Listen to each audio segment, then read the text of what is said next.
White Hackle Game Fowls. Ang White Hackle ay nagmula sa bansang Inglaterra.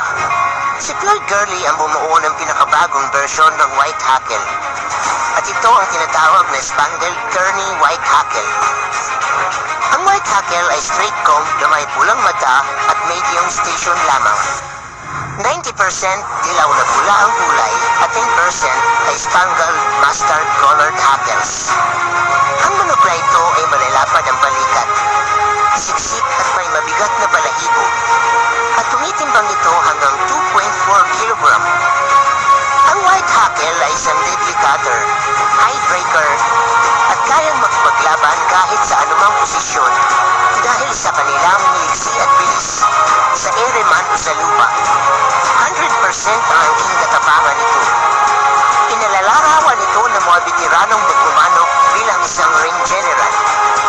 Ang White Hackle ay napakahusay sa long knife na labanan. Matalino at timing ito kung magpapakawala ng palo. Napaka-agresibo din ito. Ang strain na ito ay pinakaiingatan sa pagpapalahi sa paglipas ng panahon dahil napatunayang itong mga nananalong manok.